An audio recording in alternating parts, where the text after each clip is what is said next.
बीना की झंकार में भय। मैंने तो नहीं कहा था, अब बस कोई उठना मत। आज्ञा हो तो मैं भी छेड़ू बीना की झंकार में भय, और समय से कह दूं झूमेगा ये मेघ मल्हार में भय। मुझको मां शक्ति ने दी है प्राणों में हुंकार व भय, और विधाता ने सौंपी है अधरों को ललकार व भय। मैं तो मां वीणा पानी से केवल ज्ञान मांगता हूँ, जनगण मन की पीड़ा गाने का वरदान मांगता हूँ, जनगण मन की पीड़ा गाने का। इतने अच्छे श्रोता हैं, मैं समझ रहा था कि ये कवि बहुत अच्छा पढ़ रहे हैं क्या, मुझे तो पता चला आप ही अच्छे हो। हम तो रोज वही पढ़ते हैं जो रोज पढ़ते हैं, लेकिन आप सचमुच अच्छे श्रोता हैं। हंसाने के लिए कोई कविताओं की जरूरत पड़ती है क्या? मैं एक वाक्य बोलता हूँ और आप इतना हंसेंगे कि पिछले लोगों की हंसी भूल जाएंगे। जया बच्चन जी ने पार्लियामेंट में राज्यसभा में गुस्से में कहा, मैं भाजपा को शाप देती हूँ कि ये लौट के नहीं आएंगे। मेरे मेरठ के भाजपा के दोस्त मेरे पास आए, बोले अब क्या होगा, बड़ी अभिनेत्री हैं वो, उन्होंने शाप दे दिया कि हम लौट के नहीं आएंगे। मैंने कहा कोई मत डरो, जया बच्चन के शाप में कुछ भी नहीं है। अगर इनके शाप से कुछ होता तो रेखा 2-3 बार मर जाती।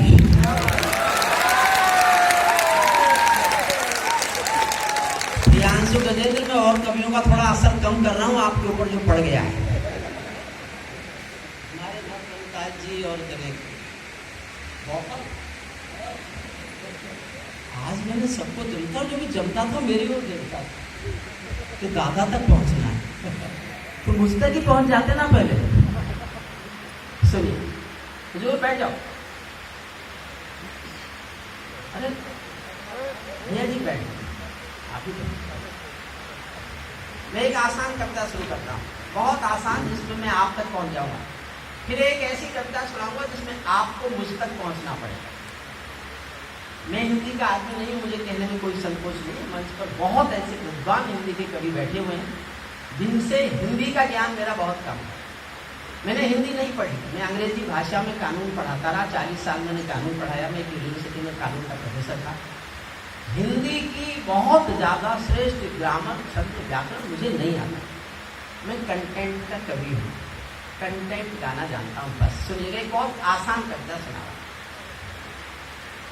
मैं भी ये एसी हॉल बताया गया था। पहला ऐसी हॉल है जिसके एसी नहीं चलते।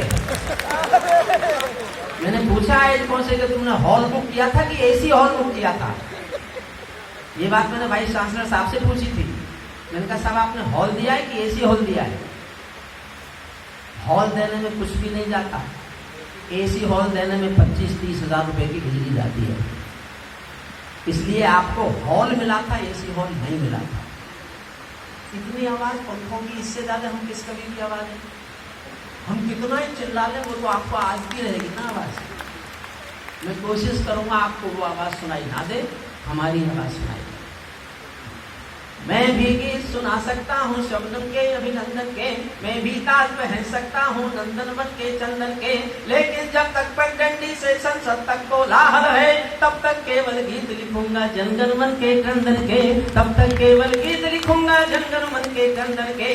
जब पंछी के पंखों पर हो पहरे बम के गोली के, जब पिंजरे में कैद पड़े हो सुर कोयल की बोली के, जब धरती के दामन पर हो दाग लहू की होली के, कोई कैसे गीत सुना दे बिरिया कुमकुम रोली के, कोई कैसे गीत, कोई कैसे। हुजूर वापस आओ, आपका माइक है, सेट करके आप ही बैठ जाओ, आपके पीछे के लोगों को रुकने दो, बैठ जाओ। आपकी व्यवस्था मेरे हिसाब से होगी। मैं रिकॉर्डिंग के लिए नहीं आया, जनता को कविता सुनाने के लिए आया। मैं आपका माइक हटवा नहीं रहा, इतना बहुत है। कोई कैसे भी सुना दे दुनिया कुमकुम रोली के, मैं झोंपड़ियों का चारण हूँ, आंसू गाने आया हूँ। मैं एक किसान का बेटा हूँ, झोंपड़ी में पैदा हुआ। झोंपड़ी, झोंपड़ी के आंसू, आंसू की वेदना, वेदना की त्रासदी, त्रासदी की विसंगति गाते हुए मुझे 48 साल हो गए। और मैं किसान का बेटा हूँ, जिसमें भी कविता सुनाता हूँ, बताता हूँ जनता को मैं किसान का बेटा हूँ। जानते हो क्यों? मैं एक बार लाल किले में कविताएं सुना रहा था। देव चौधरी देवीलाल हरियाणा के मुख्यमंत्री थे, सामने बैठे कविताएं सुन रहे थे।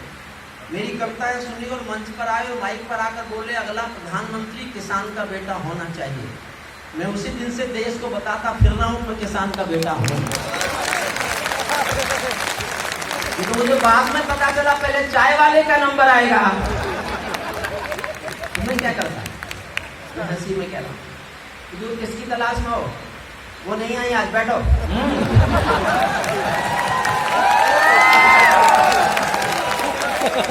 वो बाहर खोजने गए, मुझे पहली बार सुन रहे हो इसलिए बीच में खड़े। मैं झोपड़ियों का चारण हूँ, आंसू का नहीं आया हूँ, घायल भारत माता की तस्वीर दिखाने लाए। एक एक चित्र देखना, कहाँ बनेंगे पूजा के घर, कहाँ बनेगी राजधानी, कहाँ बनेंगे पूजा के घर, कहाँ बनेगी राजधानी। मंडल और कमंडल पी गए सबकी आंखों का पानी, प्यार सिखाने वाले बस्ते मजहब के स्कूल गए। इस दुर्घटना में हम अपना देश बनाना भूल गए। कहीं बमों की गर्म हवा है और कहीं त्रिशूल जले, सोन चिड़ैया सोली टंगे पंछी गाना भूल चले। आँख खुली तो पूरा भारत नाखूनों से त्रस्त मिला, जिसको जिम्मेदारी दी वो घर भरने में व्यस्त मिला, जिसको जिम्मेदारी दी। मैं मंच के लोगों को भी देख रहा हूँ, मैंने सबके लिए बड़ी तालियां बजाई है। उन कविताओं पर भी तालियां बजाई हैं जो मेरी समझ में नहीं आई है। मैं फिर से देखूंगा घूम घूम के समझ में नहीं भी आ रही हो तभी बदले में ताली बजाते हैं कि नहीं बजाते। प्रियांशु से माफी मांगते हैं, दूसरे तो बड़े हैं मजबूत, उनसे तो कुछ नहीं माफी मांगी, लेकिन अशोक पति और प्रियांशु दोनों छोटे भाई हैं, उनके साथ मुझसे अन्याय हो रहा है, लेकिन मेरी मजबूरी समझ के ये अन्याय मुझे आज कर लेने दिया जाए। और उनका नंबर तो अब तब आएगा जब मैं पढ़ना बंद करूंगा। और उनको अगर मेरी क्षमताओं पर विश्वास नहीं है तो बैठे रहे। जिनको जिम्मेदारी दी वो घर भरने में मस्त में। ये संकट ये नहीं है, संकट सबसे ज्यादा उसका आता है तो सबसे बाद में करना पड़ता है। उससे पहले हास्य रस आप सुन चुके होते हैं, गीत आप सुन चुके होते हैं, वीर रस आप सुन चुके होते हैं, ताली बजा के आप थक जाते हैं, हंस हंस के आप थक जाते हैं। बाद वाले का जानते हो कष्ट क्या होता है? आपने ठेले पर कोल्हू में गन्ने का रस निकलते देखा है? गन्ने को एक बार कोल्हू में डालते हैं, फिर उसी को पीछे से उठा के दोबारा फिर उसी को कोल्हू में डाल देते हैं, और जब वो गन्ना बिल्कुल खोकस खोई हो जाता है तब मुझसे कहते हैं कि अब इसमें रस निकाल के दिखा। मैं नींबू फंसा की कोशिश करता हूँ। जिसको जिम्मेदारी दी वो घर भरने में व्यस्त मिला, क्या यही सपना देखा था भगत सिंह की फांसी ने? जागो राजघाट के गांधी तुम्हें जगाने आया। दोनों वापिस आओ, दोनों वापिस आओ, आपसे कह रहा हूं, दोनों वापिस अपनी जगह बैठो, अपनी जगह जहां से उठे हो। भैया जी अपनी जगह पे जाओ जहां से उठ के आए हो, हाँ उसी सीट पे जाओ।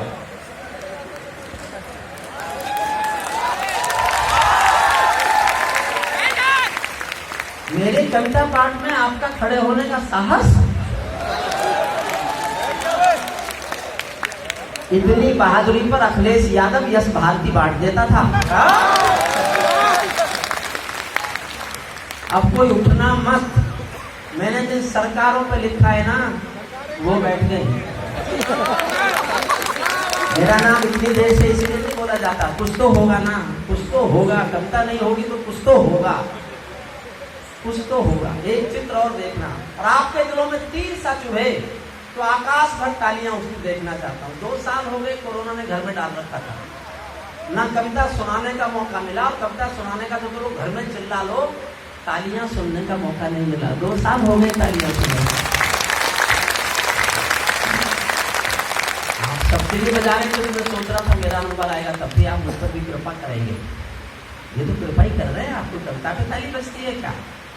कृपा होती है तब सुना। एक चित्र देखना, 6ठी लाइन, दिल में तीर की तरह चुभे तुम्हें आकाश भर ताली उससे देखना चाहता। अंधकार में समा गए जो तूफानों के बीच जले, अंधकार में समा गए जो तूफानों के बीच जले, मंजिल उनको मिली कभी जो 4 कदम भी नहीं चले। क्रांति कथानक कौन पड़े हैं गुमनामी की बाहों में, गुंडे कसकर तले खड़े हैं राजमहल की राहों में, यहाँ शहीदों की पावन गाथाओं को अपमान मिला। डाकू ने खादी पहनी तो संसद में सम्मान मिला। डाकू ने खादी पहनी डाकू ने खादी पहनी तो संसद में सम्मान मिला। राजनीति में लौह पुरुष जैसा सरदार नहीं। मेरा कहने की हिम्मत देखना। और राजनीति वाले ऐसे हमारी कविता बनना नहीं देते, कोई बदलते रहे, हमारी कविता वही चलती रहती है। राजनीति में लौह पुरुष जैसा सरदार नहीं मिलता, लाल बहादुर जी जैसा कोई किरदार नहीं मिलता। अरे गहरे लट्ठू खैरे तंत्री बनकर बैठे हैं, जिनको जेलों में होना था मंत्री बनकर बैठे हैं। जिनको जेलों में होना था, जिनको जेलों में होना था मंत्री बनकर बैठे हैं। मैंने देशद्रोहियों का अभिनंदन होते देखा है, भगत सिंह का रंग बसंती चोला रोते देखा है। लोकतंत्र का मंदिर भी लाचार बनाकर डाल दिया, कोई मछली बिकने का बाजार बनाकर डाल दिया। अब जनता को संसद भी प्रपंच दिखाई देती है, नौटंकी करने वालों का मंच दिखाई देती है। नौटंकी करने वालों का मंच। हमारे बाबा योगी जी ने एक नियम बनाया, कानून बनाया था कि जो राष्ट्रीय संपत्ति को नुकसान पहुंचाएगा भरपाई उसी से की जाएगी। ये कानून बनाया योगी जी ने। मैं इस कानून को दिल्ली ले जाना चाहता हूं। पिछले 2 सत्रों में संसद नहीं चली, पिछले 2 सत्र संसद के नहीं चले।